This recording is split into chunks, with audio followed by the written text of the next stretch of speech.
Story 1. My dad was someone who always helped the homeless and disadvantaged people in the neighborhood. He would spend time talking with those in need and then walk into the store to buy them whatever necessities they required. He would even give the clothes off his back to keep others warm. He donated to St. Jude's every year. The neighbors loved him, and the community admired him. However, he was also a pedophile. He abused me, and I am fairly certain he abused other little girls as well. I cannot prove anything, but I remember him telling me a story about helping someone who was in a car crash, claiming that was the reason his clothes were covered in blood and urging me not to tell my mom because she already knew. As an adult, I asked my mom about it, but she had never heard anything about that situation. In fact, he was supposed to be at work when that happened. Beyond being a pedophile, he was also incredibly physically abusive to my mom and me. There were many times he tried to kill my mom. One time, he even attempted to drive us at high speed into a huge tree on the highway. We survived because my mom fought him for the steering wheel just before we would have collided. Additionally, he was abusive to our animals, but not in a way that outsiders could see. We would adopt dogs from bad situations, and on the surface, it seemed my dad was a great man for providing them a loving home. However, these dogs never received medical care and were constantly infested with fleas. We had no business housing so many dogs in those conditions. I also remember a time he was so angry with me that he went outside, caught a mouse with a barbecue fork, and stabbed it to death with a steak knife. He left the body with the knife and fork still attached, pinned to the wall so I would wake up to see it. The final act against my mom and me was when he killed himself. He made sure to tell everyone it was my fault and even chose to do it on my birthday. I had gone no contact with him and was in the process of getting a restraining order for the many terrible things he did to me as a child. Once he was served legal papers, he was forced to confess to the abuse. Instead of showing up to court, he took his own life and I was labeled the bad guy. No one believes that the charming neighborhood dad could be so evil because, in life, he was so charismatic. Sorry, this is longer than I intended. My mom and I are good now. We've both gotten therapy. Story 2. I had a violently abusive ex. Shockingly, it wasn't him. It was his mother. The first time he started to beat me, I tried to leave his house, and his mother blocked the door, refusing to let me out. She wanted me to endure it and see what he was really like. She literally barricaded every exit. She could have just warned me about him, but now I understand why he is the way he is. She was known locally for being charitable and wonderful. In reality, she was cruel. It turns out she harassed the girl before me to the point that she had to move away. I am glad she is gone. I only wish the world could see who she really was instead of celebrating her as a pure soul. Story 3. My evil stepmother, who is now deceased, has often made me think I should travel over 2,000 miles to ensure her heart is truly staked. Story 4. I used to work in a coffee shop in the 1990s. There was a male customer who was unpleasant, both morally and physically. He never bathed, changed clothes, or brushed his teeth. He smelled terrible and would stand very close to us when he was paying. Once I actually gagged at the stench and he just laughed at me. He would bring his wheelchair-bound wife to the cafe, set her up with coffee and cigarettes, with a catheter bag hanging on the side of her chair, and leave her there for hours. Sometimes she cried, but mostly she was unkind to us servers. It turns out he was leaving her there so he could go assault his 14-year-old girlfriend. He impregnated her, and they decided to run away together. He stole all the receipts from the trailer park he managed, and they headed out of state. They were given a place to stay by a friend of a friend in Arizona. After a couple of days, they decided to steal the vehicles from their hostess, not without murdering her, her boyfriend, and her 15-year-old son. Story 5. At the time this happened, I was 20 years old. A neighbor from upstairs, whom I had known since I was 3 years old, was going through a divorce with his wife. She worked as a kindergarten teacher, one of the nicest people I have ever known. He was a hunter by hobby and owned long guns.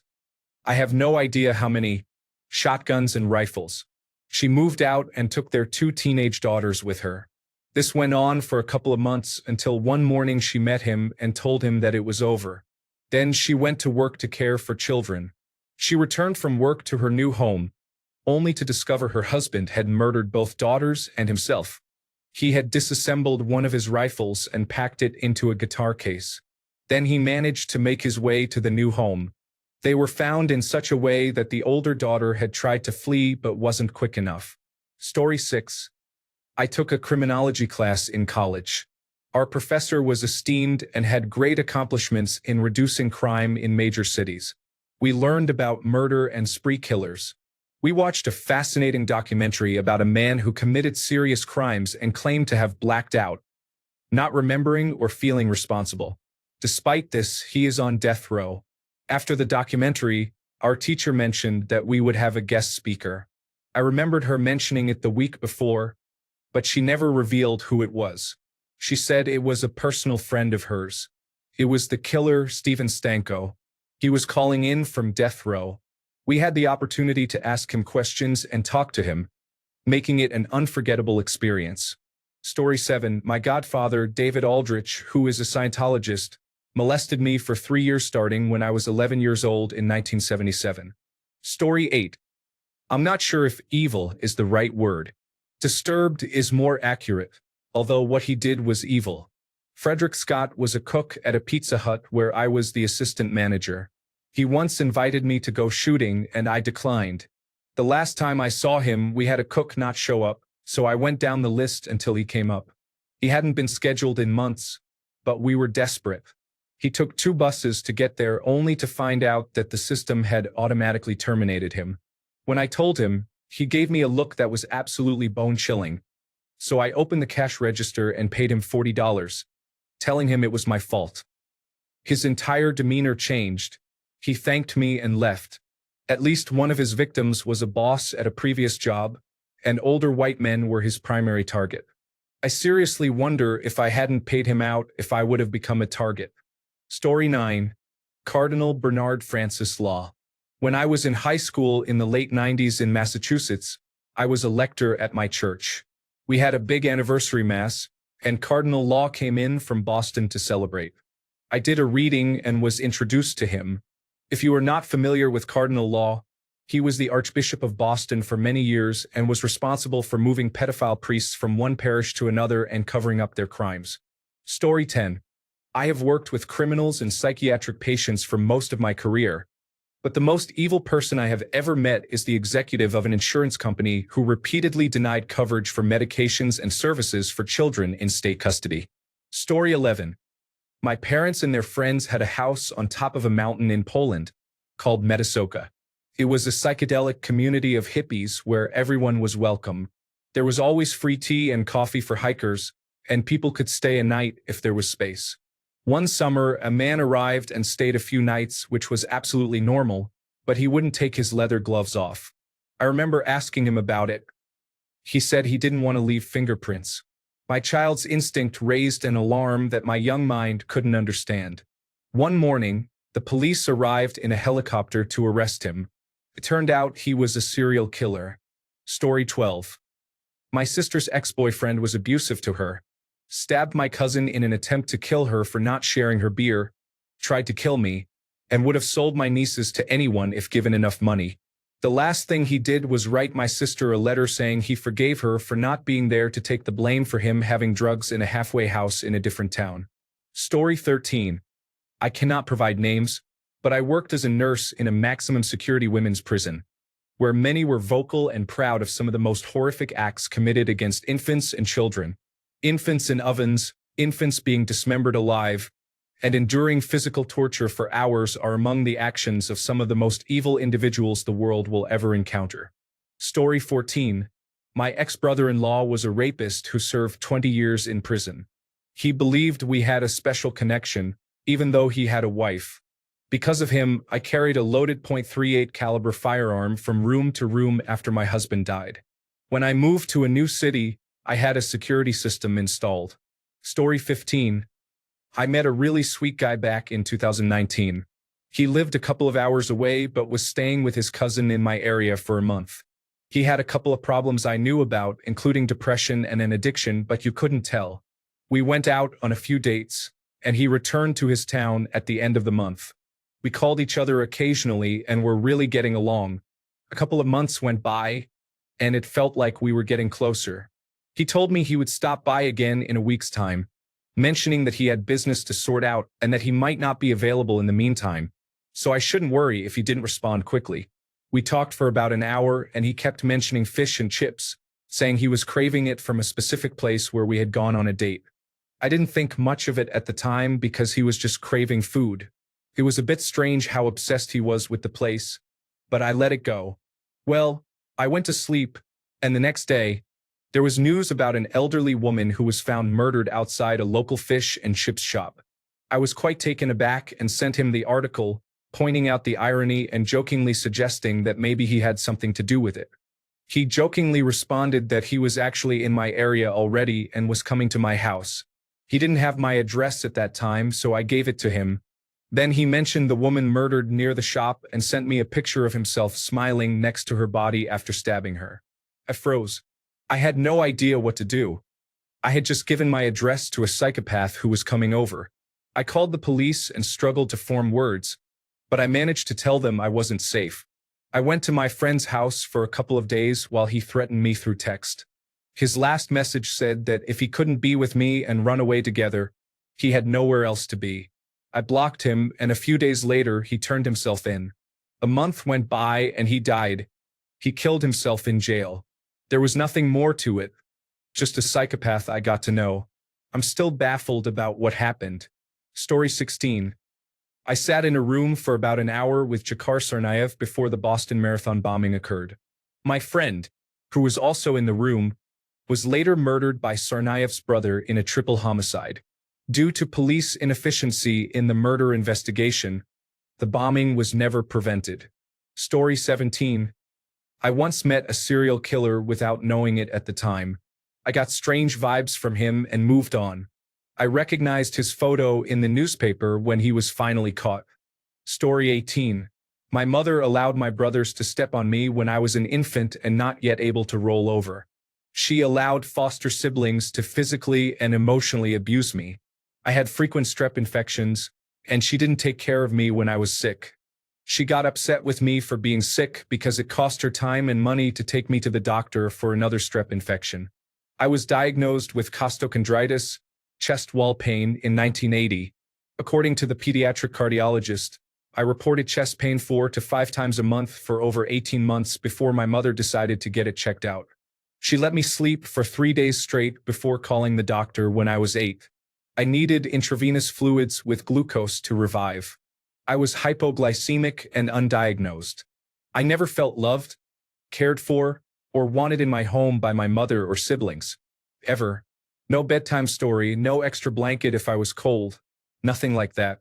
I have countless more stories before my 12th birthday, and it gets far worse for decades.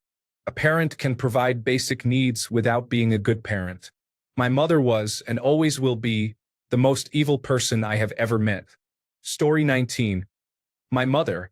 When your dogs are sick, you don't have them unnecessarily euthanized because you're bored of them and want new ones. When a dog dies in the house, you get it buried or cremated. You don't leave it there to decay for a year. When your house is so dirty that it's deemed a biohazard, you don't secretly take back your children that you've lost custody of to force them to continue living in filth. I could go on, but it would take months. Story 20. I met an executive at BlackRock.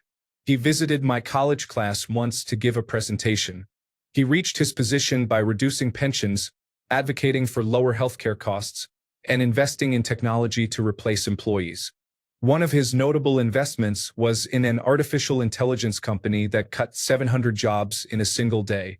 He made jokes, but despite his actions, he was rewarded. It is an insane world we live in. Story 21. I cannot read any more of the comments. To all who have suffered, I am truly sorry for what you have experienced. You did not deserve that.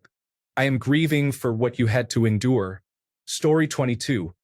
A friend of mine told me directly that he likes to undermine someone's self-image to reshape them according to his preferences.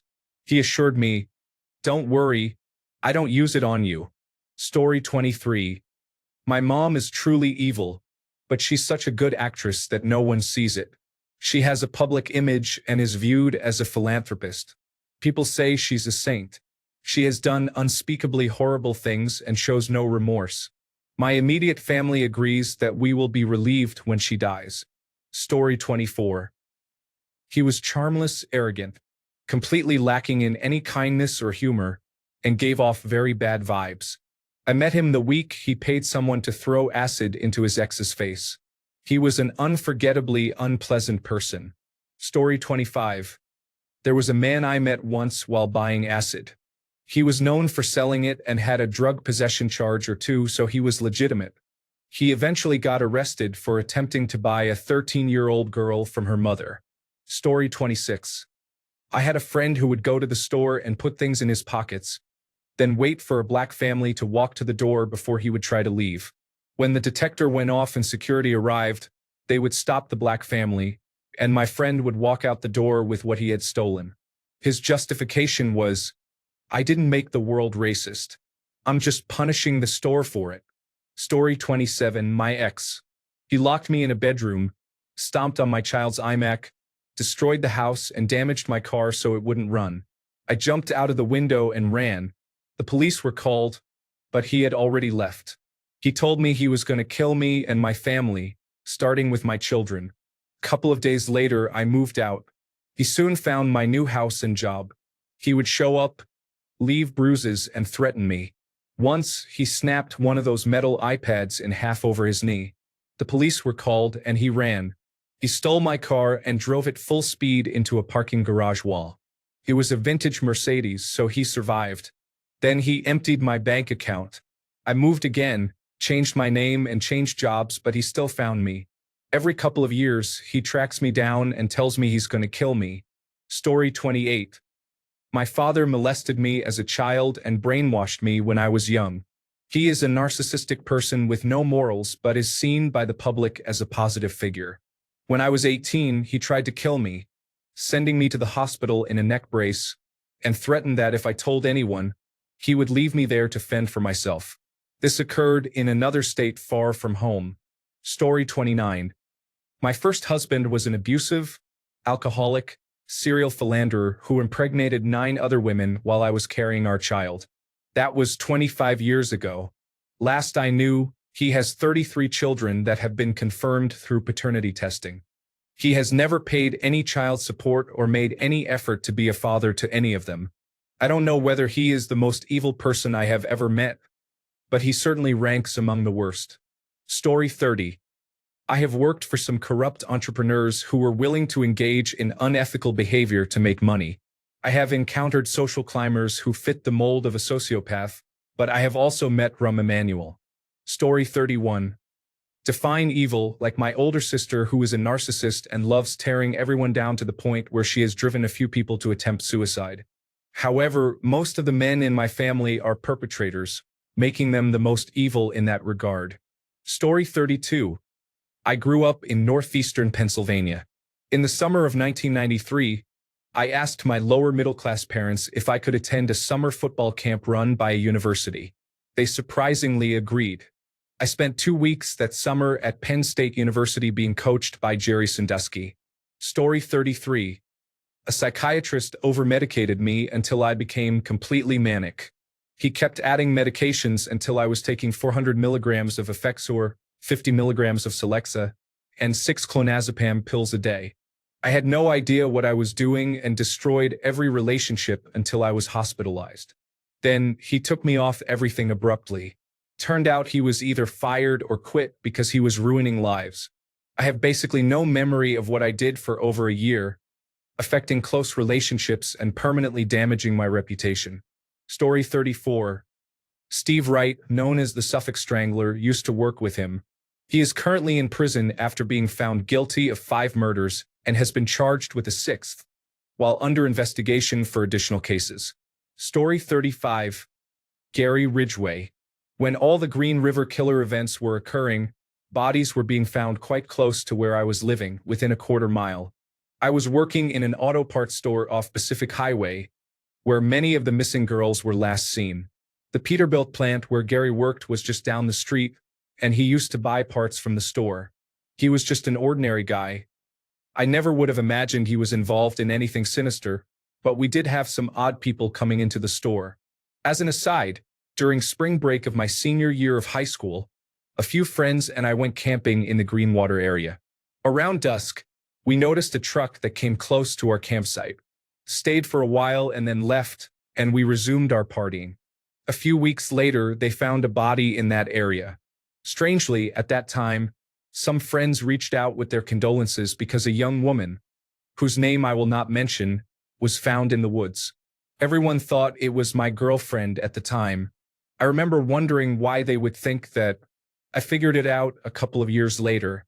Sorry for the ramble. I'm just reflecting on the past. Story 36. I worked a 2-day gig at a prison a few years ago. One of the prisoners was a really nice and polite guy around my age, and we chatted about fantasy books. It turned out we had pretty much the same taste. Out of curiosity, I searched for his name later. It turns out he was in prison for molesting a 9-year-old and possession of child pornography. Story 37. My grandmother was a striking beauty in her youth, which led to her seducing my grandfather and becoming pregnant, resulting in their marriage. They eventually had 3 more children, my 2 uncles and 1 aunt. However, marriage and motherhood did not suit her. She began drinking and cheating on my grandfather. She was extremely cruel to her children, going out of her way to make their lives miserable. My mother was just 14 when she was thrown out onto the streets to fend for herself. This was the last straw for my grandfather, and he left her. She managed to persuade the family court judge to let their 2 youngest children stay with her. My uncle left home as soon as he turned 18, but my aunt had her entire personality diminished due to my grandmother's bullying and constant criticism. My grandmother even had her declared incompetent in court and became her legal guardian, living off my aunt's disability checks for years. I met my grandmother and my aunt only once, at my grandfather's funeral. At that time, my aunt was in her early 40s but dressed like an older woman.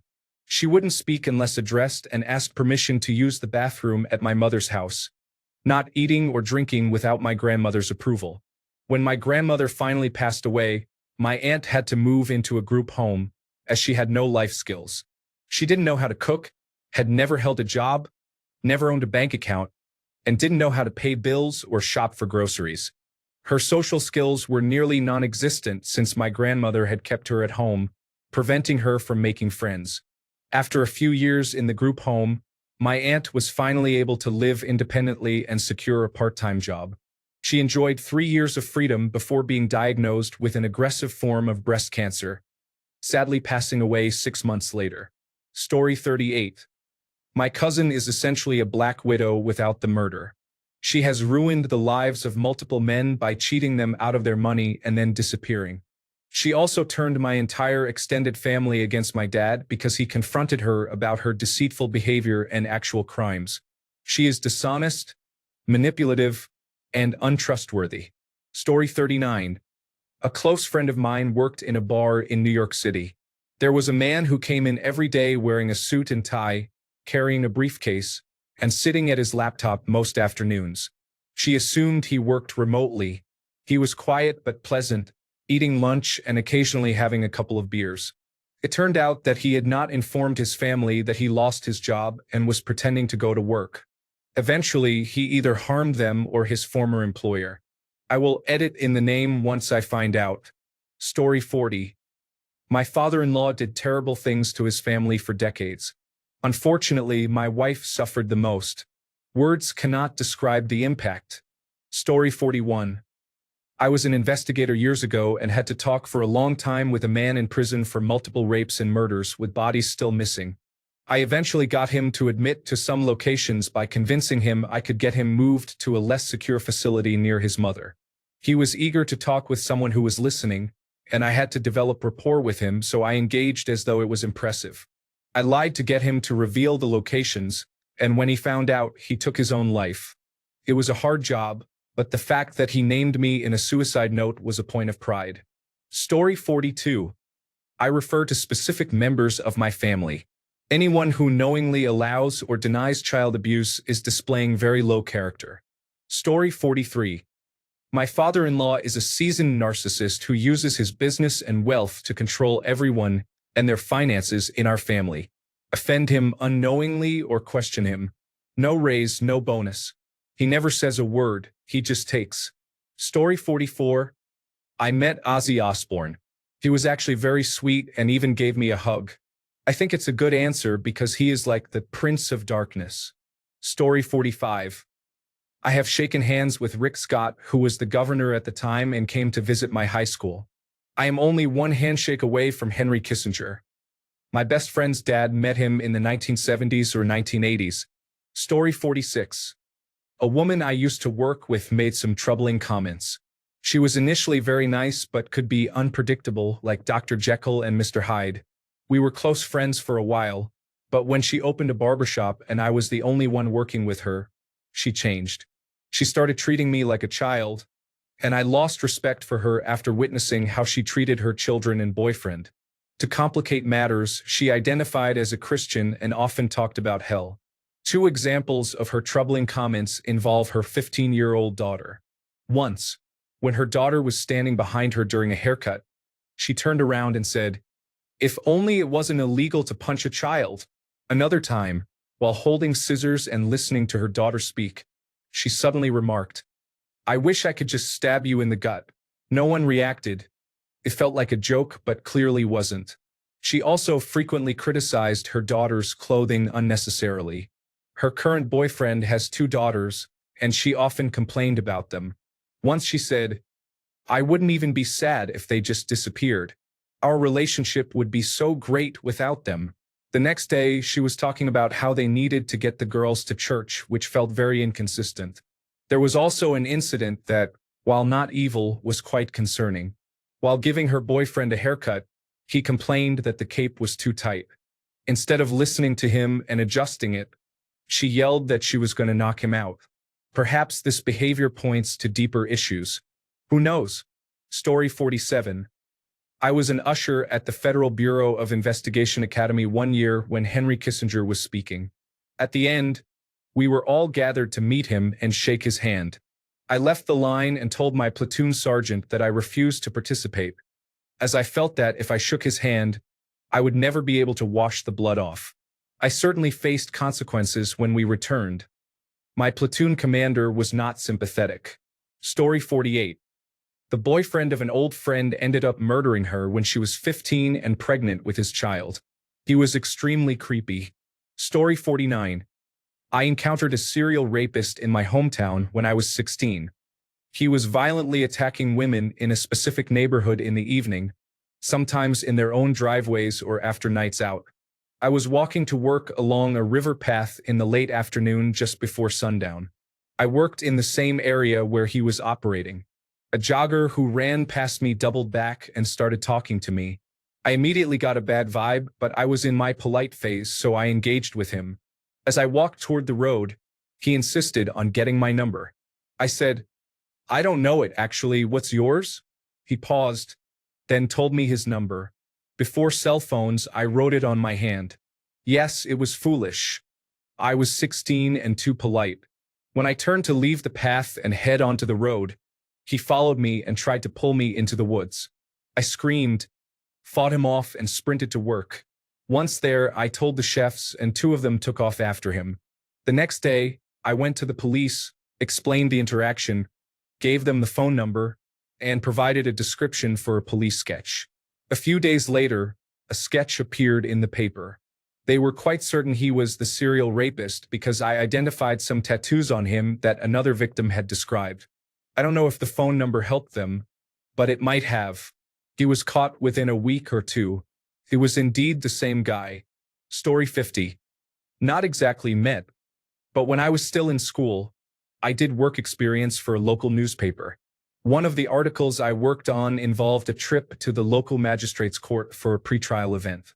The press bench was next to the stand where the murderer was. I was approximately 1 meter away. I was petrified. Story 51. I knew Kelly McDonald when I was a teenager. As young adults, we both had babies around the same time, and she offered to pass down clothes for my child. What I didn't know was that she had murdered a woman from our city and simply hadn't been caught yet. She and her boyfriend had beaten Katie Miller and stuffed her in the trunk of Kelly's car.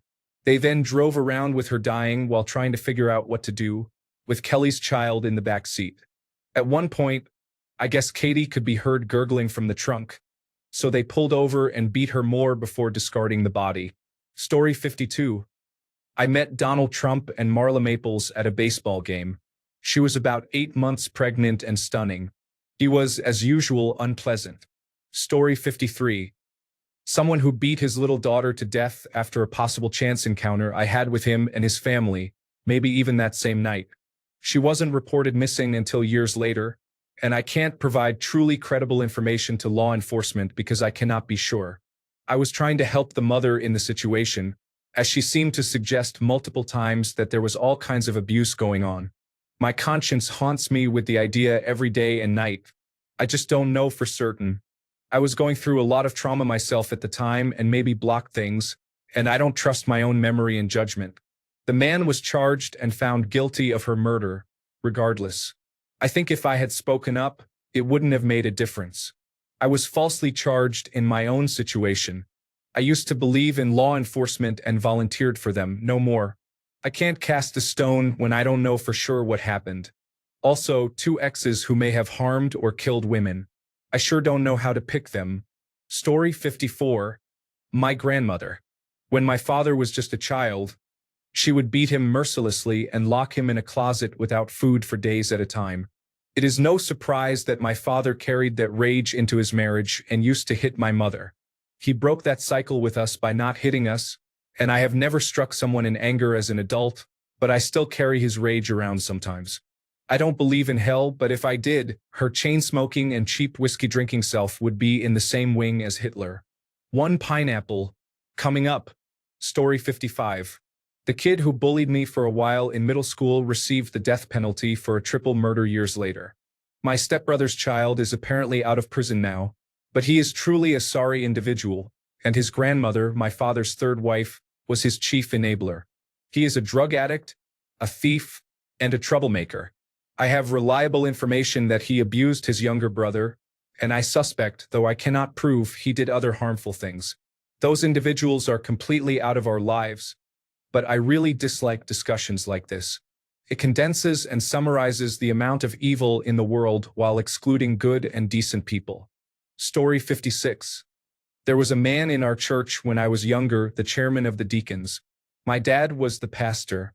This individual made my parents' lives difficult, smiling all the while and saying, "Praise God," every other sentence. We left. Months later, we found out he was having an affair while his wife was dying of cancer with a woman from the church. After she died, they got married, in the same church where this man publicly claimed my dad was too imperfect to lead, just weeks later. I always wanted to part his hair with a tire iron. Story 57. I knew a youth pastor who abused his own child and multiple members of his various youth groups over the years. He was charming and charismatic, great at playing the part, and put on such a good act that no one ever suspected him. A rumor even spread that he had been caught behaving inappropriately with a youth group member, and everyone dismissed it as untrue as he was suddenly moving himself and his family out of state. To this day, he has never faced any consequences for his actions, aside from being cut out of one of his child's life. He was my father, and I am his first victim. Story 58.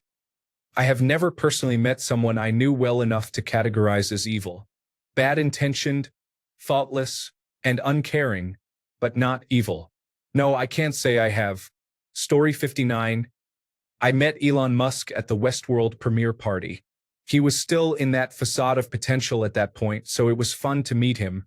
However, looking back, I realized the corrosive vein of human darkness that was embodied in one person. I shared space with someone who was happily unaware. We are likely surrounded by people with that dark potential all the time, and we often do not discover it because the leverage given to darkness often defines and nourishes evil itself. By the way, my mom also met him and asked him the silliest questions, and that still delights me today. Story 60. A former friend of my father's was a very wealthy and ruthless businessman who, Was involved in numerous lawsuits for defrauding contractors and clients in his construction and real estate businesses. Demanded payment for the food and electricity that guests at his house used. Beat, emotionally abused, and repeatedly cheated on his wife. Physically and emotionally abused his two sons. Had an affair with the wife of one of his childhood friends and then made her his mistress. The last deed was the final straw, and my dad and most of his other friends never spoke to him again after that. Last I heard, he is now divorced, his two sons are estranged from him, and he will probably die alone and unmourned. He is still rich, though, which is probably all he cares about. Story 61. I met David Picton, brother of Robert Picton, the serial killer. I am certain David was involved in the killings while Robert took the blame. I felt uneasy around him. Story 62. My father was a terrible dad for the first 6 years of my life. The divorce was messy because he used me as leverage to get what he wanted by pursuing custody, then became an absentee father for another 8 years. I gave up on him at 12 because he couldn't keep his promise to call me once a month. Afterward, I upset my mom enough that she needed a break, so he came in to save me. I treated him like a savior because he was willing to do the bare minimum. He dragged me halfway across the country, and 6 months in, he brought his estranged brother to live with us. This brother verbally abused me alongside my father until my dad kicked me out for not having a job to give me a kick in the rear. They drove me insane, and after I spent time in a mental health facility, my dad simply said, "Tell me where you're going next time." When his brother threatened to beat me, he suggested I stand up to him, an unstable adult at just 16, and refused to help. I'm glad his brother undermined him. He has 3 kids with his now former wife. This situation has left me feeling resentment toward all of them, especially my father. Story 63. A girl I dated in high school had a brother who murdered 2 little girls in Colorado. They were sisters, aged 10 and 11. Her brother was under 18 when it happened, so he was released on his 18th birthday. The girl's father, understandably, said he was going to kill him. So the whole family moved westward and changed their names to hide from him. She never told me her real name, and I never asked. It unsettled me when she shared this, but by that point, she had already taken my virginity, and I was blinded by first love, so I stuck around. I couldn't tell anyone, and it was crucial that her brother not know that I was aware. There were a few tense moments because he didn't like me, and he knew we were together. He was very protective of her, but their father ordered him to leave me alone, so he reluctantly complied. Last I heard, he still gets into trouble and is frequently jailed for drunken fights. I am relieved to have all of that in my distant past. Thanks a bunch for sticking around till the end of the video. Remember to subscribe, and until next time, stay awesome and goodbye.